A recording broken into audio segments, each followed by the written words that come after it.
निगाहें रब्त है उसको खराब हालों से, जो अपने आप को बर्बाद करके देखते। बहुत अच्छा है, वाह वाह। दिल से अपनाया न उसने, गैर भी समझा नहीं। ये भी एक रिश्ता है जिसमें कोई भी रिश्ता नहीं। बरसों की रस्मों राह थी, एक रोज उसने तोड़ दी। होशियार हम भी कम नहीं, उम्मीद हमने छोड़ दी। वाह वाह वाह वाह। मयारी शेर व अदब और उर्दू जबान के फरोग की जानिब ETV उर्दू की एक और पहल। देखिए प्रोग्राम अंदाज़े बयां हर पीर ता जुमेरात दोपहर 2:30 बजे सिर्फ ETV उर्दू पर।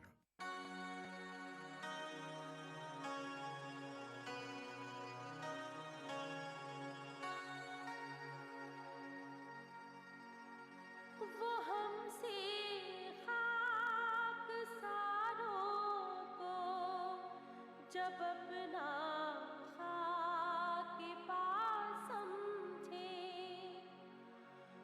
वो हमसे खाकसारों को जब अपना खाक पास समझे, हम अपनी खाक सारी अपने हक में कीमिया समझे।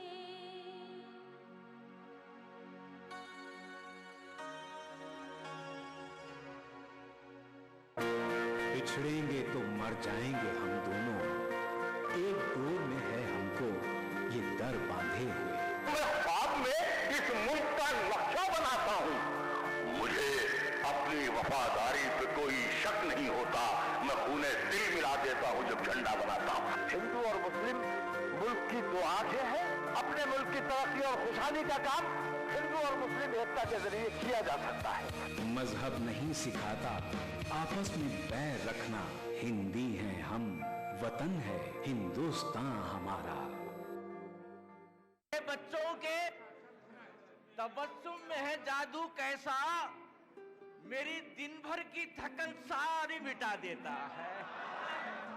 फिक्रो एहसास की खुशबू के लिए जिंदा हूँ, दिल में जलते हुए जुगनू के लिए जिंदा हूँ। जाने किस किस के लिए लोग यहाँ जीते हैं, मैं जो जिंदा हूँ तो उर्दू के लिए जिंदा। सितम अपनों के भी हम पर बहुत हैं, हमारे पीठ में खंजर बहुत हैं। कहाँ लेकर फिरूं मैं आए नौ को, सभी के हाथ में पत्थर बहुत हैं। ये भी तौहीन है मोहब्बत की, जख्म दिल का सिया नहीं जाता। प्यार की कोई हद नहीं रिफत, प्यार हद में किया नहीं जाता। इस हफ्ते महफिले मुशायरा में देखिए यादगीर कर्नाटका में मुनक्किदा एक शानदार मुशायरा सिर्फ ETV उर्दू पर। जिसे आप गिनते थे आशना, जिसे आप कहते थे बावफा, जिसे आप गिनते थे आशना, जिसे आप कहते थे बावफा, मैं वही हूँ मोमिन मुबतला। तुम्हें याद हो कि न याद हो।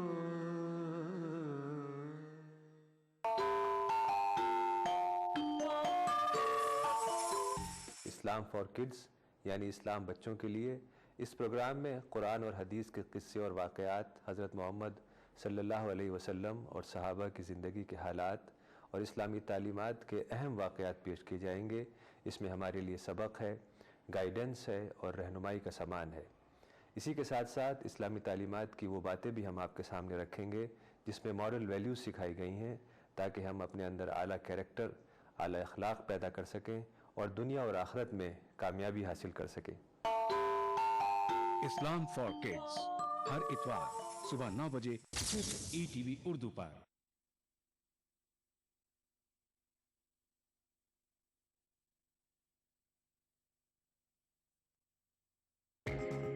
ETV उर्दू पर अगला प्रोग्राम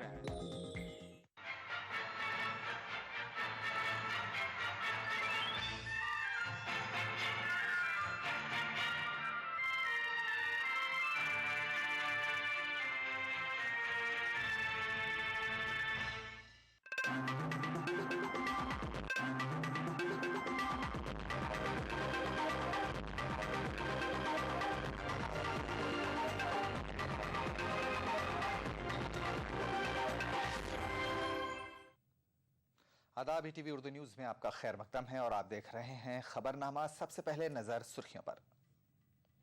मध्य प्रदेश के साबिक वजीर पर बदफेली का इल्जाम लगाने वाला लापता, बीजेपी के ही लीडर ने बनाई थी बदफेली की सीडी।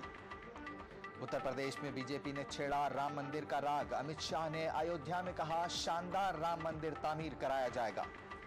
अमित शाह के बयान पर कांग्रेस का रद्द-ए-अमल, कहा चुनाव देखकर बीजेपी को राम का नाम याद आता है। और इशरत जहां एनकाउंटर में IB अफसर राजेंद्र कुमार के मुलविस होने के सबूत मौजूद, CBI डायरेक्टर का दावा।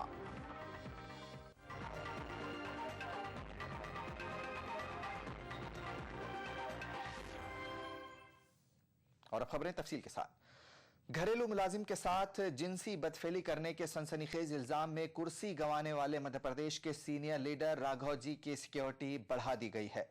भोपाल के 4 इमली में वाक़े उनकी सरकारी रिहाइशगाह पर सिक्योरिटी एहलकारों का सख्त पहरा है। उधर बदफेली का इल्जाम लगाने वाला राजकुमार दांगी लापता बताया जाता है। खास बात यह है कि पुलिस ने अभी तक इस मामले में केस दर्ज नहीं किया है। वाज़ेह है कि कल राघव जी के खिलाफ राजकुमार दांगी ने हबीबगंज थाना में शिकायत दर्ज कराई थी। अपने इल्जाम के सबूत के तौर पर उसने कई CDs पुलिस को दी थी।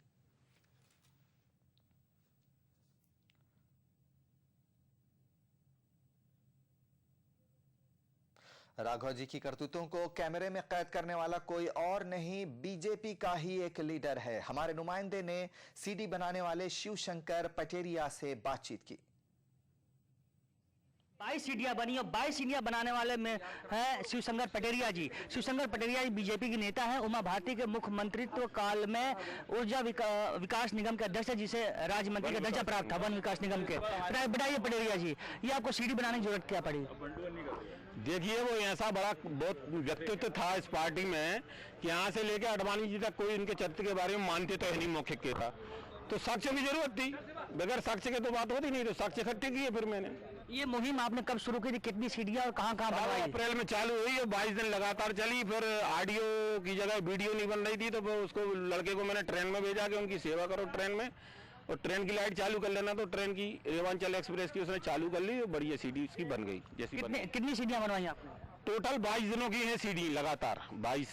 क्योंकि आप भी बीजेपी के नेता हैं और बीजेपी के बड़े नेता थे, किससे पार्टी का जो चाल चरित्र और चेहरा पे असर नहीं पड़ा है? अरे जब हमारे पटवारी कह रहे हैं व्यक्ति का दोष है, पार्टी का नहीं है, तो वो तो व्यक्ति का दोष है यार, पार्टी का उसमें क्यों कह रहे हैं आप? हमारे इतने भयव्रत नेता कह रहे हैं, तो वही लाइन हमें मिल गई है। तो ये पार्टी फोरम पर आपने ये मसला क्यों नहीं उठाया? उठाया है, इसीलिए एक्शन हुआ। वो उनको मालूम था CM साहब को कि खेल होने वाला हो। जैसे थाने में CD पहुंची तो उन्हें तत्काल उससे रिजाइन लेके ही रायपुर गए। वो इतनी जल्दी क्विक एक्शन क्यों लिया? तो उनको जानकारी थी सब।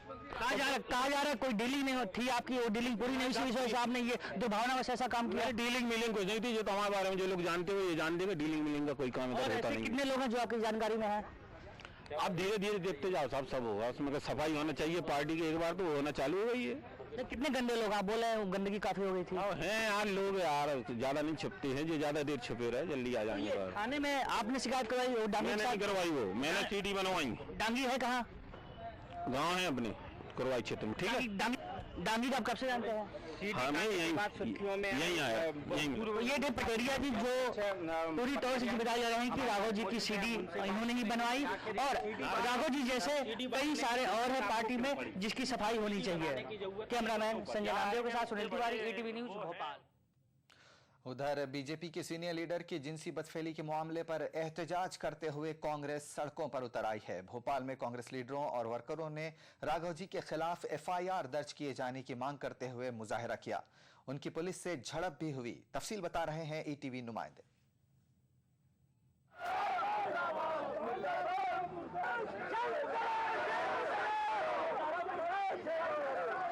प्रदेश के वित्त मंत्री रहे राघव जी पर यौन शोषण का आरोप लगने के बाद अब राजनीति गर्मा गई है। बीजेपी जहां राघव जी के इस्तीफे के बाद सदमे में है, वहीं कांग्रेस सड़कों पर उतर आई है। कांग्रेस ने आज राघव जी पर एफआईआर दर्ज करने की मांग को लेकर प्रदर्शन किया, उनके बंगले का घेराव करने की कोशिश की। राघव जी के बंगले की तरफ आगे बढ़ रहे कांग्रेस कार्यकर्ताओं की पुलिस से भी खासी झड़प हुई है।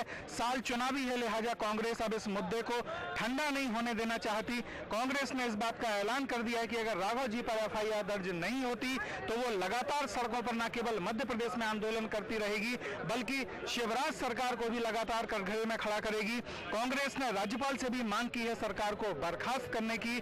कांग्रेस का ऐलान है कि पूरे मध्य प्रदेश में राघव जी को लेकर के वो लगातार अपना प्रदर्शन जारी रहेगी जब तक राघव जी पर एफआईआर दर्ज नहीं होती। कांग्रेस के कार्यकर्ता शांत नहीं बैठेंगे। कैमरामैन दीपक कुमार के साथ शैलेंद्र अर्जरिया, ईटीवी न्यूज, भोपाल।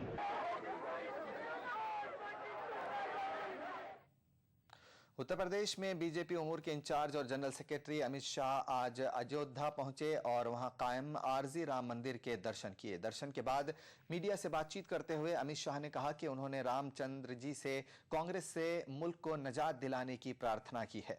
अमित शाह ने कहा कि अयोध्या में शानदार राम मंदिर तामीर किया जाएगा और रामचंद्र जी की मूर्ति को उसके सही मकाम पर स्थापित किया जाएगा। इंचार्ज बनने के बाद अमित शाह उत्तर प्रदेश के मुख्तलिफ मकामात का दौरा करके पार्टी की हवा बनाने की कोशिश कर रहे हैं। अयोध्या का दौरा करके अमित शाह ने उत्तर प्रदेश में पार्टी के हिंदुत्व की जानिब लौटने का वाज़ेह इशारा दिया है। करने के लिए आया था। दुनिया भर के करोड़ों हिंदुओं का ये श्रद्धा केंद्र है और यहाँ दर्शन और पूजा अर्चन करके हमने मांगा है कि देश में जल्दी सुशासन स्थापित हो और देश कांग्रेस से मुक्त हो। और ये भी प्रार्थना करी है कि हम सब मिलकर जल्दी से जल्दी यहाँ भव्य राम मंदिर का निर्माण करें और रामलला को अपने उचित स्थान पर विराजित करें। उधर कांग्रेस ने अमित शाह के राम मंदिर पर बयान को बीजेपी का इंतखाबी हथकंडा करार दिया है। पार्टी जनरल सेक्रेटरी पीके हरिप्रसाद का कहना है कि चुनाव के पेश नजर राम के नाम पर सियासत करना बीजेपी का शेवा रहा है। उन्होंने कहा कि बीजेपी को ना तो राम पर भरोसा है और ना ही मुल्क के अवाम पर। पार्टी को जब भी चुनाव आता है तो राम का नाम और राम का याद आ जाते हैं। जो आदमी खुद जमानत पे देश में घूम रहा है, जमानत के ऊपर, वो आज राम का भव्य भवन बनाने का बात करते हैं। ये एक अजीब है। पहले कम से कम तो भारतीय जनता पार्टी के और आरएसएस के वरिष्ठ नेता लोग राम मंदिर का बात करते थे। जो आदमी कृष्ण जन्म स्थान से आया है, जो जमानत पे है, वो आज राम मंदिर का बात करते हैं। इन लोगों को राम के ऊपर भी भरोसा नहीं है और इस देश के लोगों के ऊपर भी भरोसा नहीं है। इससे कोई उम्मीद नहीं रख सकता। अयोध्या में राम मंदिर की तामीर के ताल्लुक से एनडीए के साबिक हलीफ जनता दल यू का कहना है कि यह मसला अदालत या बाहमी गुफ्तगू के जरिए ही हल किया जा सकता है। तब अब कि बगैर या तो कोर्ट के जरिए या दोनों समूह के बीच में बातचीत के जरिए, इससे अलग होकर के कोई तीसरा रास्ता, हम उनके साथ थे तब भी और आज अलग है तब भी वो मुद्दा कहीं अलग नहीं हुआ। उधर सीपीआई ने भी बीजेपी के जरिए राम मंदिर की तामीर की बात करने पर एतराज जताया है। पार्टी लीडर डी राजा का कहना है कि चूंकि बीजेपी आरएसएस के इशारों पर चलती है, लिहाजा वो दोबारा हिंदुत्व की पॉलिसी को इख्तियार कर रही है। is reviving its Hindutva ideology, Hindutva politics. It is open now how the RSS is dictating to BJP and dictating the policies to BJP. It is very clear BJP is bound to revive its Hindutva politics. Uttar Pradesh में बरसर इख्तिदार Samajwadi party ने BJP के जरिए राम मंदिर बनाने के बयान पर कहा कि यह महज लोगों को बेवकूफ बनाने की कोशिश है। कमाल फारूकी का कहना है कि उनकी पार्टी राम मंदिर की मुखालिफ नहीं है, ताहम मंदिर मुतनाज़ मकाम पर नहीं बन सकता। सुप्रीम कोर्ट में बाकायदा उस तमाम चीज़ों के ऊपर स्टे लगा हुआ है, कोई आदमी उसको टच नहीं कर सकता। बाबरी मस्जिद को शहीद करने के बाद जो वहाँ मेकशिफ्ट मंदिर भी बना है, उसके अंदर भी सुप्रीम कोर्ट की तरफ से बहुत ही सख्त आदेश हैं कि कितने लोग जा सकते हैं, क्या हो सकती है, कितनी दूर से पूजा हो सकती है। हमें राम मंदिर के बनाने के ऊपर कोई एतराज़ नहीं है। भव्य विशाल भव्य मंदिर हो जो पूरे हिंदुस्तान में नहीं पूरी दुनिया में एक आर्किटेक्चर फिनोमेना हो, लेकिन वो उन 75 एकड़ पे नहीं बन सकता जो डिस्प्यूटेड है। सीबीआई ने कहा है कि इशरत जहां फर्जी इनकाउंटर मामले में आईबी के अफसर राजेंद्र कुमार के खिलाफ सबूत मौजूद हैं। CNN IBN से बात करते हुए सीबीआई के डायरेक्टर रंजीत सिन्हा ने राजेंद्र कुमार के खिलाफ सबूत होने की बात कही है। उन्होंने कहा कि अगर आईबी कत्ल की जिम्मेदारी से बरी होना चाहती है तो वो अदालत से रुजू कर सकती है। खास बात यह है कि इशरत इनकाउंटर मामले में दाखिल सीबीआई की पहली फर्द जुर्म में राजेंद्र कुमार का नाम शामिल नहीं है। सीबीआई डायरेक्टर ने सख्त रुख अपनाते हुए कहा कि अगर इशरत दहशतगर्दाना सरगर्मियों में मुलविस थी तब भी किसी को उसे कत्ल करने का कोई हक नहीं है और न ही मुल्क का कानून किसी एजेंसी को इसकी इजाजत देता है। वक्त है छोटे से ब्रेक का, बहुत जल्द हाजिर होंगे। क्या आप अपने चेहरे पर कील मुहासों के दाग धब्बों झाइयों से परेशान हैं? तो इनसे छुटकारा पाने का एकमात्र समाधान मेलाज स्किन क्रीम, एली फार्मास्यूटिकल्स द्वारा निर्मित। अरे यार, तुम्हारे मकान के काम का क्या हुआ? हाँ भाई, काम तो शुरू करवाना है, पर जेडीए में नक्शा पास करवाने की प्रक्रिया की जानकारी नहीं होने से हिम्मत नहीं हो रही। अरे भैया, किस जमाने की बात कर रहे हो? अब तो नागरिक सेवा केंद्र में जाओ, काउंसलर की सहायता से फॉर्म भरो और जमा करा दो। काम होते ही घर बैठे तुरंत सूचना मिल जाएगी। अब लोक सेवाओं के गारंटी अधिनियम 2011 में 9 कामों के लिए समय सीमा जो निर्धारित कर दी है। अरे वाह, तब तो मैं मकान बनवाने की तैयारियां शुरू करता हूँ। जेडीए का प्रयास जयपुर वासियों को बेहतर और समयबद्ध सेवाएं देना। नेशनल बॉल पेंटिंग के फाइनल मुकाबले में लकी, पप्पू और छुटकाऊ ने हिस्सा लिया। जहां लकी ने चौक मिट्टी, पप्पू ने पीओपी, वहीं छुटकाऊ ने जेके वॉल पुट्टी का बेस बनाया और कम पेंट का इस्तेमाल करते हुए दीवार को सबसे स्मूथ और खूबसूरत फिनिश दिया और ये प्रतियोगिता जीत। व्हाइट सीमेंट वाली JK wall putty is the best. सीलन से भी पपड़ी का कोई चांस नहीं होता, दीवारें बोल उठेंगी।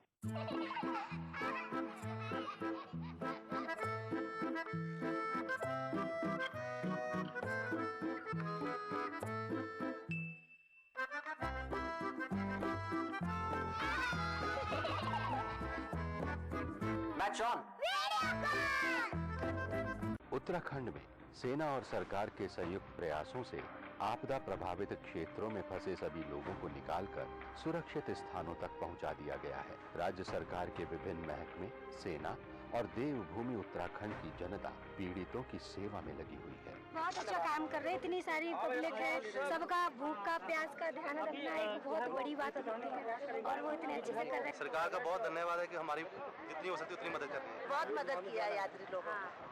बाहर से आए यात्री अपने घरों को रवाना हो रहे हैं और उनको रेल एवं बस के निःशुल्क टिकट के साथ ही रास्ते के खर्च के लिए 2000 रुपये नकद भी दिए जा रहे हैं। Really, Uttarakhand Sarkar in every way they helped us. Absolutely. The army, the police, the civil, the government, in every way they protected us, they helped us, and presently also we are having really nothing with us, and they have promised that they will provide us some finance to go back to our place. Uttarakhand वासियों पर देश को गर्व है। बिछड़ेंगे तो मर जाएंगे हम दोनों, एक डोर में है हमको ये डर बांधे हुए। इस मुल्क का लक्ष्य बनाता हूँ। मुझे अपनी वफादारी पे कोई शक नहीं होता। मैं खूने दिल मिला देता हूँ जब झंडा बनाता हूँ। हिंदू और मुस्लिम मुल्क की दो आंखें हैं। अपने मुल्क की तरक्की और खुशहाली का काम हिंदू और मुस्लिम एकता के जरिए किया जा सकता है। मजहब नहीं सिखाता आपस में बैर रखना। हिंदी हैं हम, वतन है हिंदुस्तान हमारा।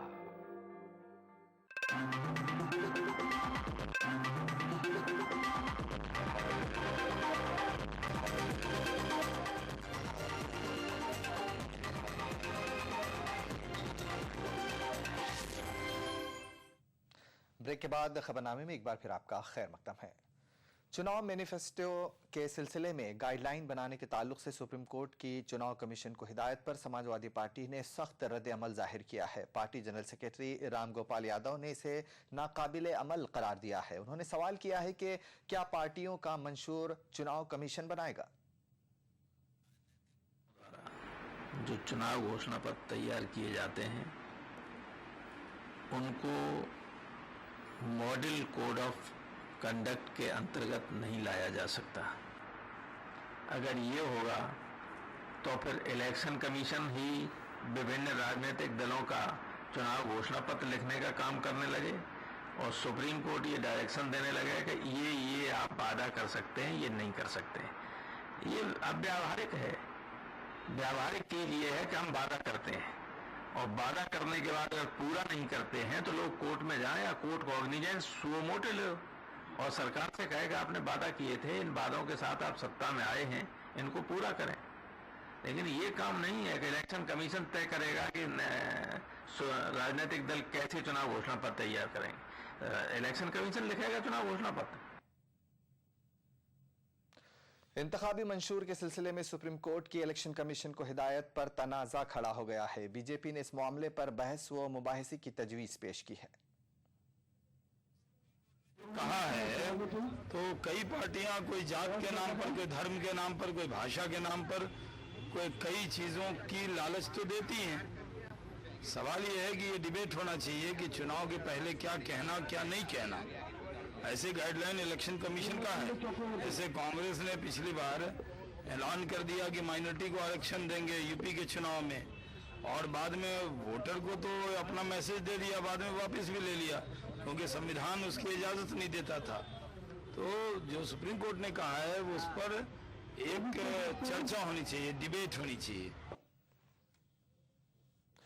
उत्तराखंड में महकमे मौसमियात की पेशगोई सही साबित हो रही है। कुमाऊं इलाके में तकरीबन तमाम जगहों पर बारिश हो रही है। जिले अल्मोड़ा में बारिश से मामूलात ज़िंदगी दरहम बरहम हो गई है। इंतजामिया ने नदी के किनारे बसे लोगों को महफूज मकामात पर जाने को कह दिया है। राहत और बचाव अमला चौकस कर दिया गया है। तमाम पुलिस स्टेशनों में राहत और बचाव सामान रखा गया है। हालात पर गहरी नजर रखी जा रही है।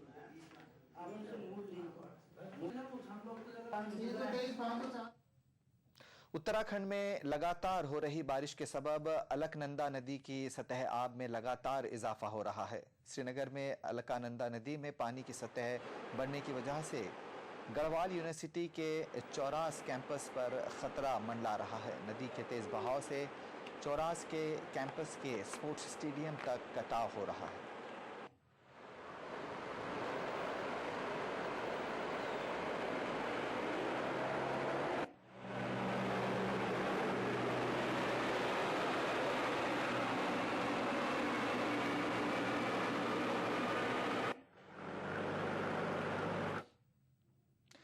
गुजरात के वज़ीर आला नरेंद्र मोदी आज बिहार बीजेपी लीडरों से वीडियो कॉन्फ्रेंसिंग के जरिए खिताब करेंगे। बताया जाता है कि मोदी आज शाम गांधीनगर में अपनी रिहायशगाह से वीडियो कॉन्फ्रेंसिंग के जरिए बिहार बीजेपी के 1500 कारकुनों से खिताब करेंगे।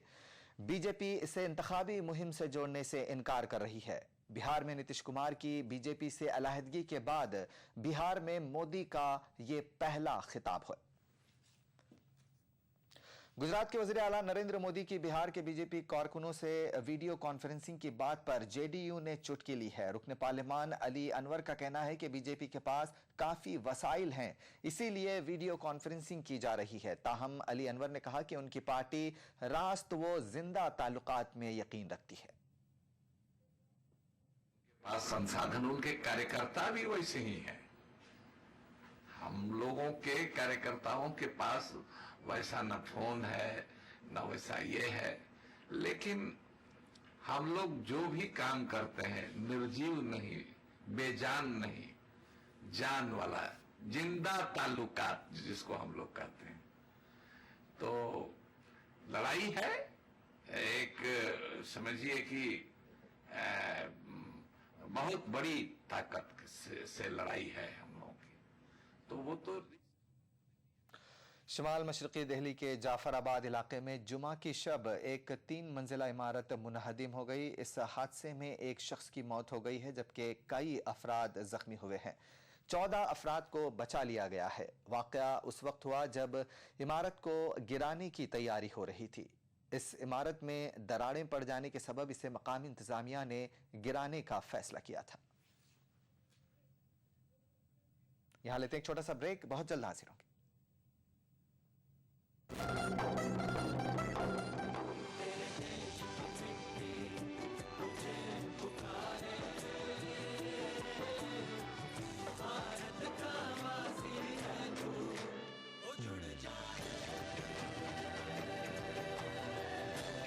मिट्टी से ही शान, मिट्टी से ही पहचान।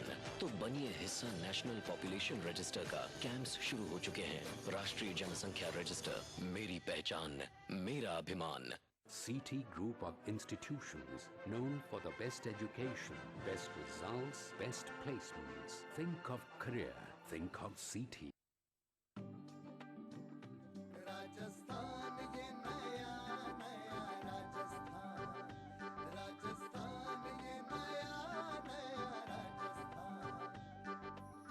देश एवं प्रदेश का विकास सभी वर्गों एवं समुदायों की भागीदारी से ही संभव है।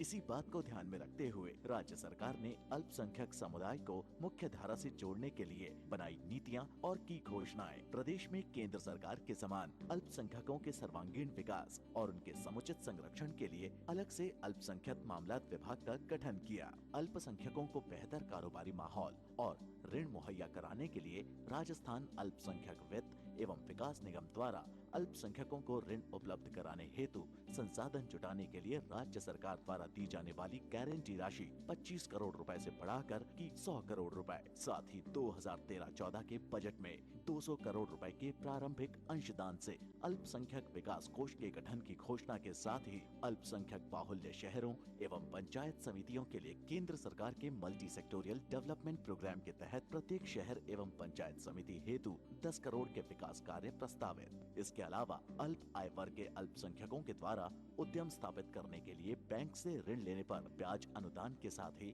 महिला उद्यमियों के लिए ऋण आवंटन की प्रक्रिया को सरल कर अल्पसंख्यक वर्ग की महिला उद्यमियों द्वारा ऋण चुकाने पर संपूर्ण ब्याज की छूट। आम जन को मिली है राहत, बढ़ा मान सम्मान, राजस्थान ये नया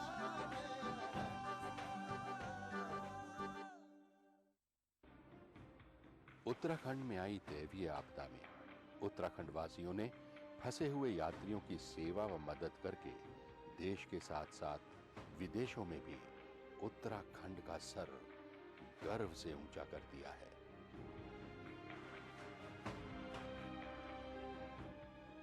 उत्तराखंड वासियों पर देश को गर्व है। हिमालय की सुनामी से आई भयंकर त्रासदी में इस देवभूमि और वीर भूमि के भाइयों और बहनों ने जो साहस और धीरज के साथ देश भर से आए फंसे हुए यात्रियों की सहायता की, उसके लिए देश को आप पे गर्व है और हम आपका आभार व्यक्त करते हैं और आपको विश्वास दिलाते हैं कि हम पूर्ण निष्ठा और तत्परता के साथ आपको हुई क्षति और क्षेत्रीय समस्याओं का शीघ्र ही समाधान करेंगे। मुसीबत की इस घड़ी में साथ रहने की प्रतिज्ञा।